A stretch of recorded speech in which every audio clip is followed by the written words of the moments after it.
साध्वी सोनालीताई करपे यांचे सुमधुर कीर्तन भाग 3 पुढे चालू. लेकीवाड्यांचं माहेर सगळं असतं, पण आई वजा काय असतं या 3 ताईंना एका दादाला विचारा. काय असतं खरं तर ना, आईचं वर्णन करण्यासाठी समुद्राची शाही बनवली. समुद्रात जेवढं पाणी आहे ना त्याची शाही बनवली.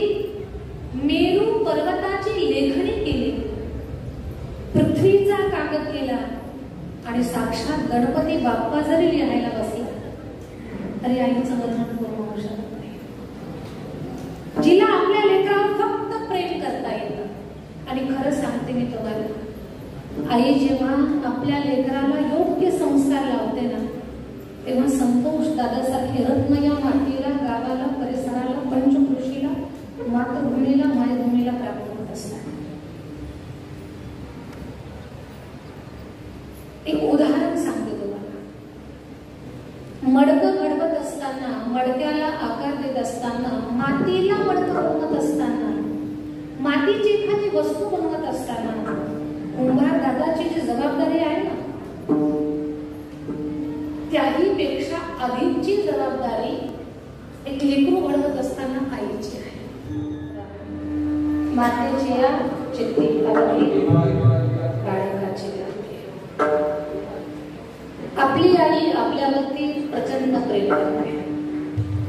एक आईला विचारा, आई तू तुझ्या बाळावर किती प्रेम करते, तिलाही सांगता येणार नाही. आणि बाळाला कोणतरी विचारा, तुमच्या आई तुमच्यावर किती प्रेम करते, ते बाळाला सुद्धा सांगता येणार नाही. मी सुरुवातीलाच बोलले की तिच्या प्रेमाला मोजण्यासाठी अजून या जगामध्ये मापक तयार झालेलं नाही की ते कशात मोजता येईल. प्रचंड प्रेम करते.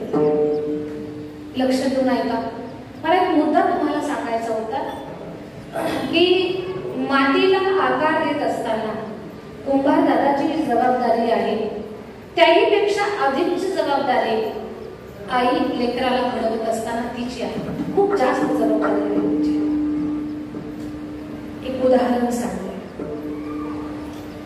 एक कुंभार दादा चिखल तोडत होते. त्यांना मातीपासून काही वस्तू बनवायच्या होत्या. चिखल तोडून झाला, आता ते मातीला आकार देणार, त्या चिखलाला आकार देणार. त्यांच्या पत्नीने विचारलं, ओ जी क्या बनाने वाले हो? पत्नीने विचारलं त्या कुंभार दादाच्या की काय बनवणार आहात तुम्ही? त्याला सांगितलं, सध्या चिलींचा खूप जमाना आहे, मी चिलीन बनवणार आहे. लोक भरपूर चिलीन विकत घेतील, आपल्याला भरपूर पैसे मिळतील आणि गाडी बंगला अगदी सुखात जीवन मिळेल. ती बिचारी पत्नी थोडी कमी शिकलेली होती पण धार्मिक होती. सामाजिक तिला समज होती. समज लक्षातल्या काही गोष्टी वाचणं, अभ्यासणं वेगळं आणि ते समज असणं वेगळं आहे. तिला खूप छान समज होती सामाजिक स्तरावरची. ती म्हटली, आहो तुम्ही चिलीन बनवणार, लोक भरपूर चिलीन विकत घेणार, आपल्याला भरपूर पैसे मिळणार, संसार सुखाचा होणार, हे सगळं खरं आहे. पण जे कोणी चिलीन विकत घेतील ते चिलीन मोडतील. नशा करून त्या लोकांचं जीवन बर्बाद होईल, त्या लोकांचं आरोग्य खराब होईल, संसार उद्ध्वस्त होईल, लेकरं बाळं उन्हात पडते. पैशासोबत त्या कुटुंबाचा तळतळाट, त्यांचे शिव्याशाप आपल्यापर्यंत पोहोचते. हाय नावाची जी गोष्ट असते ना, ती दिसत नाही पण ती लागत असते. त्याला आपण तळतळाट म्हणतो. एखाद्या वेळेला एखादा शाप घेतला तरी चालेल, पण कुणाचा तळतळाट आणि कुणाची हाय कधी घ्यायची नाही आपण. एवढी गोष्ट मात्र स्वतःच्या जीवनामध्ये सांभाळायची. ती म्हणते की त्या पैशासोबत आपल्याला थोडेसे शिव्याशाप मिळते, लोकांची हाय लागते. तो म्हटलं, मग काय म्हणू मी? ती म्हटली, हे बघा, येणारे दिवस उन्हाळ्याचे आहेत, तुम्ही मडकं बनवा, डेरे बनवा, लोक पिण्यासाठी पाणी त्याच्यात ठेवतील, भरपूर मडके विकत घेतील, पैसे मिळतील. त्याच्यासोबत आशीर्वाद सुद्धा मिळाला. त्या कुंभार दादाला पडलं आपल्या पत्नीचं म्हणणं. कुंभार दादानं मातीला चिलीम ऐवजी मडक्याचा आकार द्यायला चालू केला. सगळ्यांनी लक्ष देऊ नये का? मडक्याचा आकार देऊ लागला कुंभार दादा. तर मडक्याचा आकार देत असताना त्या मातीतून आवाज आला. माती बोलली, कुंभार दादा काय बनवणार आहेस? कुंभार दादा बोलला, माती ताई मी देरा बनवणार आहे, मी मडकं बनवणार आहे, मी घडा बनवणार आहे. ए दादा तू चिलीम बनवणार होता ना, आता तू का बरं डेरा बनवणार आहेस? कुंभार दादा बोलला, माती ताई बनवणार होतो चिलीम, पण आता डेरा बनवणार आहे. का? म्हणे माझा विचार बदलला. माझा विचार बदलला. माती बोलली, दादा तुझा विचार बदलला, पण माझं तर जीवनच बदललं. चिलीम झाले असते तर लोकांनी माझ्यात विस्तव भरला असता. ज्यानं मला उठायला लावलं असतं त्याचं जीवन बर्बाद झालं असतं. दादा तू आता मला डेरा बनवणार आहेस. लोक माझ्यात थंड पाणी ठेवतील, जे पाणी पितील त्यांचं पोट शांत होईल, आरोग्य चांगलं राहील, मला आशीर्वाद मिळेल, माझ्यासोबत तुला सुद्धा आशीर्वाद मिळेल. संवाद संपला, दृष्टांतही संपला. या दृष्टांतातून एकच शिकायचंय, चिलीम बनवल्यावरही पैसे मिळतात आणि डेरा बनवल्यावरही पैसे मिळतात. पण चिलीम बनवून जर समाजामध्ये आपण विकली तर त्याच्यापासून पैशासोबत कुणाची तरी शाप हाय सुद्धा लागते, पण डेऱ्यासोबत कोणाचा तरी आशीर्वाद सुद्धा आपल्यापर्यंत पोहोचत असतो. जर डेरा मातीला आकार देत असताना जर कुंभार दादाची एवढी महत्वाची जबाबदारी आहे की बनवलेली वस्तू समाज हिताची आहे का समाज घाताची आहे, हे जर मातीच्या वस्तूला एवढं महत्व असेल, म्हणजे ते चालता बोलता पिंड या समाजाला द्यायचं आहे, त्याला घडवत असताना आईची किती मोठी जबाबदारी आहे त्याचा पण. ज्या लेकराला कळतंय की आईच्या आठवणीत आपण किरणून केलं पाहिजे, जे लेकरू शिक्षक या पदासोबत समाजसेवेसोबत राजकारणासोबत भजन सम्राट या पदावरती महाराष्ट्रभर लेकराचं नाव मोठं आहे, ज्या दादाचं नाव मोठं आहे, एवढा गुणवान सुपुत्र गुणवान मुली या समाजामध्ये ज्या मातृशक्तीने दिल्या, याचा अर्थ त्या मानवलीनं स्वतःची जबाबदारी सार्थपणे पार पाडली. सार्थपणे पार पाडली. प्रत्येक आई वडिलाला ही जबाबदारी कळायला हवी की मुलं फक्त त्यांनी आपल्याला म्हातारपणे सांभाळावं एवढ्या कारणासाठी लेकरं जन्माला घालायची नाही. माझं बोलणं वाईट वाटू देऊ नका, पण थोडासा विचार करा. मुलांनी म्हातारपणे आपल्याला सांभाळावं एवढ्या क्षुल्लक कारणासाठी लेकरं जन्माला घालायची नाही, कारण त्यांनी नाही सांभाळलं तरी आपण जगतोय. काही ताशात फेकून भाकरी वाटतात तरी ते जिवंत आहेत, काहींना भाकरी पोरं देतच नाही तरी पण ते जगतात.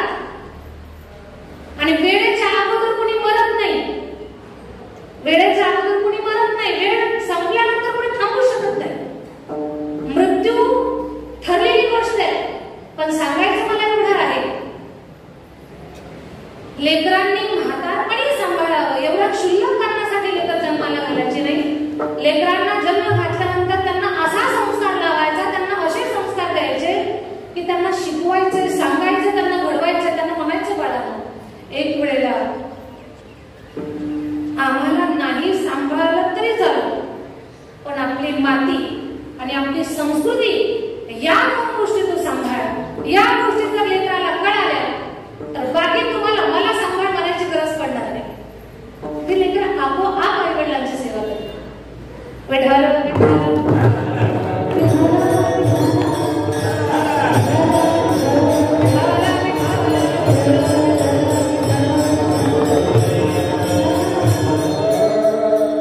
स्वर्गीय काकींनी स्वतःचं प्रपंच सावरत लेकरा बाळांना घडवत आपल्या पतीला खंबीरपणे साथ देत या गावातील गोरगरिबांचे प्रश्न सोडवत या परिवारानं स्वतःच्या कुटुंबाची जी भूमिका आहे ती बजावत आहे. आज संतोष भाऊ आपल्या आईच्या स्मृतीमध्ये हा श्राद्धाचा सोहळा करत आहे. तर ज्या आईनं आपल्याला घडवलं, वाढवलं, शिकवलं, त्या आईच्या बद्दलची कृतज्ञता कशी व्यक्त करावी म्हणून त्यांनी कीर्तनाच्या कार्यक्रमाचं नियोजन केलं. आणि याही कीर्तनामध्ये आई म्हणजे काय ते सांगण्यासाठीच तुकोबा यांचा अभंग घेतला. अभंगाच्या पहिल्या चरणामध्ये महाराज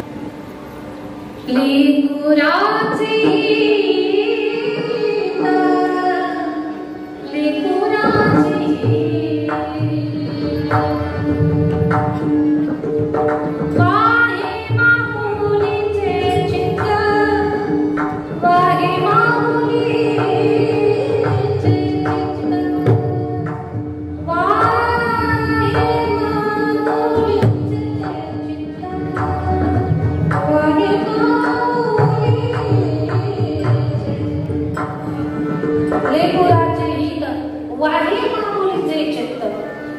आई आपल्या लेकरावरती प्रचंड प्रेम करते. रात्रंदिवस लेकराचं कल्याण व्हावं, भलं व्हावं याचं चिंतन कोण करत असेल.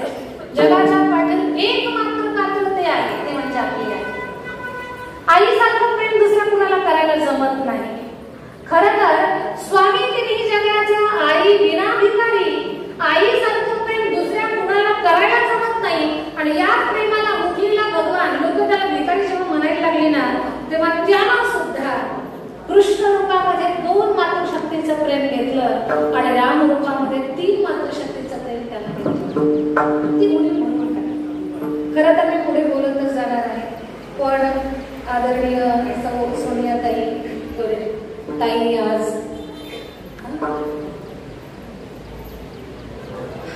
आणि माननीय श्रीमान कृष्ण गोरे, तर मी सुरुवातीलाच आपला नाम उल्लेख केला. आपणही आज आपल्या कुटुंबातला हा जो दुःखद प्रसंग आहे, खरं तर सगळ्या गोरे कुटुंबासाठी आमचा प्रसंग. स्वर्गीय काकींचं जाणं ते आपल्यातला एक भक्कम माणूस हरवल्याचा एक भाव सगळ्यांच्यामध्ये आहे. आईच्या आठवणीमध्ये तुम्ही आम्ही रडावं अजिबात मिळालं नाही. आईच्या आठवणीमध्ये विश्वाचा मालक सुद्धा रडला. का? तिच्या प्रेमाची माणसं जोपर्यंत आपल्या जवळ आहेत ना, एखादी वस्तू आपल्या जवळ जोपर्यंत आहे तोपर्यंत त्याची किंमत आपल्याला लागेल का नाही तो भाग वेगळा. पण जेव्हा आपली माणसं एखादी वस्तू आपल्यापासून दूर जाते तेव्हा त्या वस्तूची, आपल्या माणसांची आपल्याला किंमत कळते किंवा मग जाणीव होते. आपली माणसं असणं काय आहे.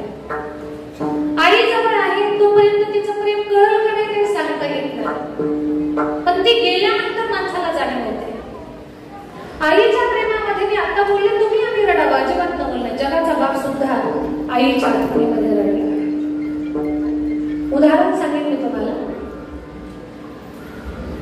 भगवान श्रीकृष्ण परमात्माला घेण्यासाठी मथुरेतून गोकुळामध्ये रथ आला. नंदबाबाच्या वाड्यात दरबारामध्ये सुटलेला तो रथ, सजलेला तो रथ, पाणी भरायला निघालेल्या गवळणी त्यांच्या मनामध्ये पाल चुकचुकले की हा रथ कोणासाठी आला असेल. कुठून तरी असा एक सूर लागला की कन्हैयाला घेण्यासाठी तो रथ आला. पाणी भरायला निघालेल्या गवळणी हंडे बाजूला ठेवले, मटके बाजूला ठेवले आणि सगळ्या गवळणी यशोदाबाईला विचारतात, मा मैया कारथ शृंगारीला सांगे वो मजला. मैया हा रथ का ग सजवला? हे अक्रोशी कशासाठी आलेले आहेत आई? अक्रोर उभा अंगणी बाई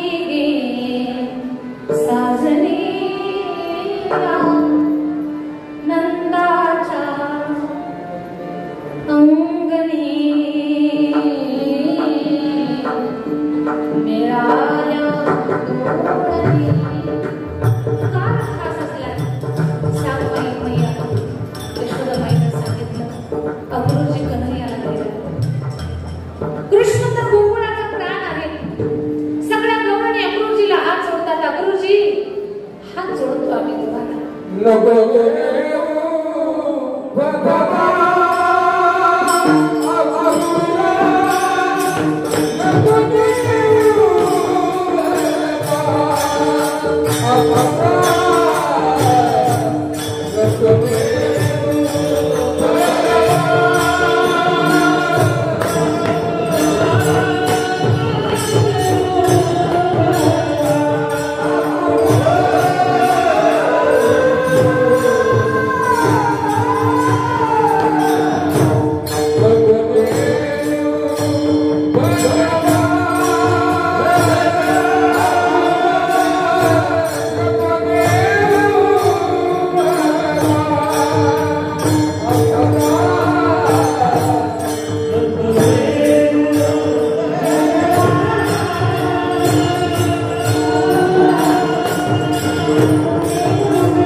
जे काही आमच्याकडे आहे ते सगळं तुम्हाला देतो. आमच्या खरंयाला घेऊन जाऊ नका. वृंदावनीच्या सकल जनाचे देवळे जीवदान नको नेऊ.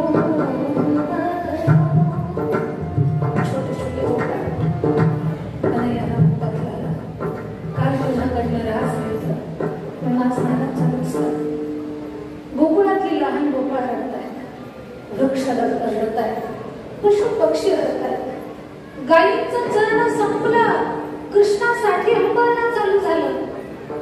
यमुना नाही खाली झाली खाली. वृंदावनीच्या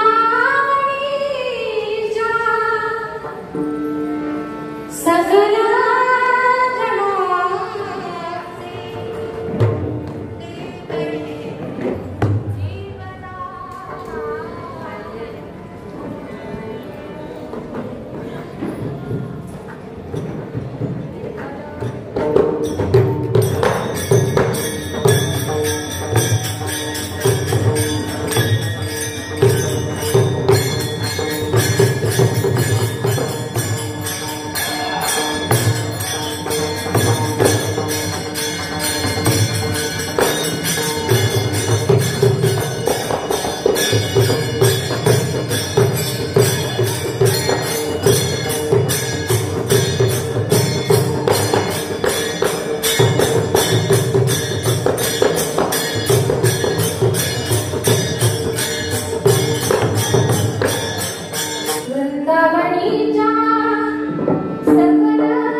पाहिलं, लोणी पाहिलं की कन्हैया रडावा. देवकीने विचारलं, लाला लोणी पाहिलं का बरं रडतो तू, जेवत्या ताटावर न उठतो, का रडतो? कन्हैया म्हणतात, आई माझ्या ताटावर 56 काही त्याहीपेक्षा जास्त पदार्थ तयार करून लाव, माझ्या ताटाला लोणी लागत जाऊ नको. का? आई लोणी पाहिलं ना, मला माझ्या आई यशोदेच्या देवाला चोरण्यासारख्या खूप वस्तू होत्या, पण का बरं लोणीच का बरं चोरलं? लोण्याला हिंदीमध्ये माखन म्हणतात आणि माखन शब्दाची सुरुवात मा शब्दापासून, म्हणून मी माखन चोरलं. माखन में माँ शब्द समाहित, माखन मध्ये मा शब्द आहे म्हणून मी त्याची चोरी केली. आईच्या आठवणीमध्ये आज संतोष दादांनी या 3 ताईंनी रडावं, ज्याची आई स्वर्गवासी झालेली आहे त्यांनी रडावं आईच्या आठवणीमध्ये. नवल नाही जगाचा बाप सुद्धा रडतो. का? ते रडतं तिच्या प्रेमाची आठवण घेऊन येणार असतं, तिच्या प्रेमाची आठवण आपल्याला देणार असतं की आपल्या आईने आपल्यासाठी काय केलं नाही. रात्रंदिवस जिचा श्वास रात्रंदिवस आपल्या कल्याणासाठी, रात्रंदिवस जिचा श्वास आपल्यासाठी विचार करतोय, आपल्या कल्याणाचा विचार करतोय, ती आपली आई आहे. लेकुराचे हित वाही माऊलीचे चित्त, आईसारखं प्रेम करणारं कोणी नाही. ऐसी करवड्याची जाती करीला भाविल प्रीती. प्रत्येक पात्राला साठाची झालर लागलेली आहे, पण ज्या पात्राला अजून साठाची झालर लागलेली नाहीये, निस्वार्थ जिचं प्रेम आहे, जे प्रेम देवाला सुद्धा करायला जमत नाही, असं प्रेम जिला आपल्यावरती करता येतं, तिला आपली आई म्हणतात. ऐसी करवड्याची जाती करी लाभावीन प्रीती. पुढे आपण काही भाग पाहणारच आहोत, पण पुढे पुष्पवृष्टी करून घेऊ आणि नंतर एक 10-15 मिनिटं पुढे कीर्तन लावून सेवेची सांगता. प्रेमानं आपण भजन करणार आहोत.